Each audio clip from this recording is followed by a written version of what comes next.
Bonjour à tous, excentrique, incomprise. En résumé, tu prends le caractère excentrique de Nicki Minaj et tu le fusionnes au caractère de diva de Aya Nakamura. Tu mélanges les deux et tu obtiens l'artiste créole. Et oui, créole. Artiste gabonaise qui s'impose dans le milieu artistique par sa forte présence au niveau des réseaux sociaux. En fait, créole, c'est l'exemple de la personne qui matérialise l'affirmation suivante. Un buzz bien géré peut t'emmener très loin. C'est le cas de créole. Voyons ça en détail. Alors, l'artiste créole est souvent qualifié de très excentrique, provocatrice. En fait, créole ne laisse personne indifférent. Pour commencer, quand tu vois créole, ça envoie du lourd. Parce que quand tu la regardes, tu finis par apporter un jugement. Tu ne peux pas regarder créole en termes artistiques et rester neutre. C'est impossible. Et là, elle commence à marquer un point. En plus de ça, elle a une signature unique au niveau vocal qui rappelle une fibre culturelle qu'on ne trouve pas dans d'autres univers musicaux. Elle a vraiment une fibre particulière et elle a une bonne voix qui fait en sorte que quand c'est créole qui prend le mic, ça envoie du lourd. La troisième chose qui fait en sorte que l'artiste créole se distingue, c'est ce caractère qui frise l'insolence. C'est pas de l'insolence, mais c'est un comportement qui te fait comprendre que tu es vraiment en face d'une personne qui a une grosse aura. Elle vient pour s'imposer. Point. Elle ne vient pas pour la troisième, pour la deuxième place. Elle vient pour la première place. Et ça, en termes d'état d'esprit, c'est costaud. C'est très costaud. Créole a très vite compris que la popularité n'allait pas passer par les médias classiques. Et du coup, c'est l'une des artistes qui manie à la perfection les réseaux sociaux. Et il y a deux éléments dans les réseaux sociaux qu'elle manie à la perfection. L'art du live, pour commencer, et l'art du clash, bien entendu.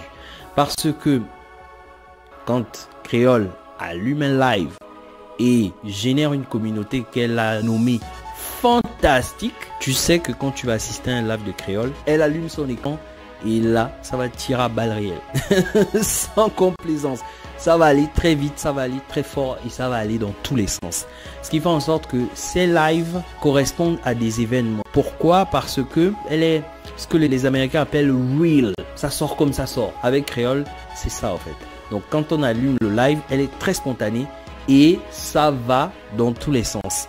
Et les personnes qui arrivent à se sublimer dans le cadre des lives sont des artistes qui ont un talent tout particulier et qui font en sorte que en fait, ils se distinguent sur le marché parce que être capable de tenir une attention, de tenir une audience dans le cadre d'un live, pas d'une vidéo, d'un podcast ou ce genre de choses, mais dans le cadre d'un live, c'est très particulier. Et c'est un talent que tout le monde n'a pas.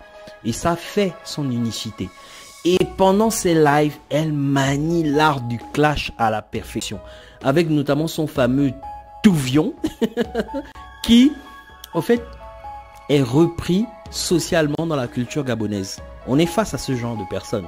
On n'est vraiment pas face à une personne qui est juste clivante, mais une personne qui est clivante et qui manie les codes culturels de manière à ce que plusieurs expressions qu'elle utilise se retrouvent dans le jargon populaire gabonais et notamment le fameux touvion. Elle fait partie des artistes qui ont popularisé ce terme et qui font rentrer dans le dictionnaire de la culture des mots, des termes, des expressions. C'est phénoménal.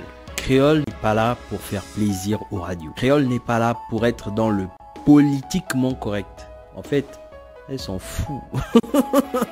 Et ça, c'est quelque chose qui est génial. Pourquoi? Parce que ça suscite des réactions.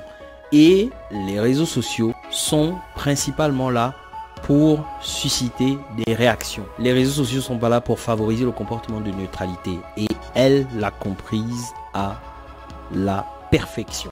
Pourquoi? Parce qu'elle enchaîne buzz sur buzz. Le caractère clivant, le caractère détonnant que Créole a, ça fait partie de sa personnalité. On est sur une artiste qui a pris sa personnalité pour créer son personnage artistique. C'est sans filtre, c'est en roue libre. Et ce caractère sans filtre, en roue libre, crée le buzz, crée l'attention.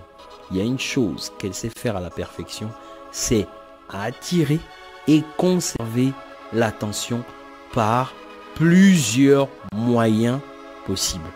Et vraiment, elle a plusieurs cordes à son arc. En gros, c'est vraiment une bosse de la gestion de l'attention sur les réseaux sociaux. Alors, pour occuper la scène musicale pendant par exemple une année, il y a plusieurs possibilités et les artistes ont diverses possibilités.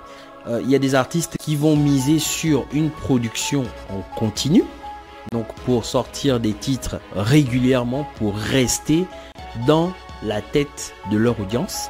Et il y a d'autres qui font le choix de prendre une toute autre stratégie, c'est d'occuper l'espace médiatique. Et il y a quelque chose que Créole a très bien comprise sur son public. Elle sait que son public est principalement sur les réseaux sociaux. Donc, elle va occuper l'attention sur les réseaux sociaux de manière différente.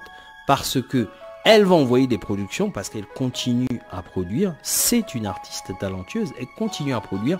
Mais par contre, elle va avoir une stratégie toute particulière dans ce qu'on appelle la promotion. Parce que la promotion est souvent quelque chose qui est difficile à gérer pour les artistes. Et le fait qu'elle maintient et qu'elle manipule à la perfection le levier des réseaux sociaux fait en sorte que, en fait, elle va occuper l'espace elle-même via ses lives ou via ses clashs ou en passant sur des podcasts, en réagissant sur des polémiques, des interviews. En fait, Créole, c'est l'équivalent d'un surfeur pour qui toutes les vagues sont prises à la perfection. Créole ne rate quasiment aucune vague pour rester dans l'attention, rester dans la tête de son audience, continuer à susciter l'attention, continuer à générer de l'attention. Elle a vraiment tout compris.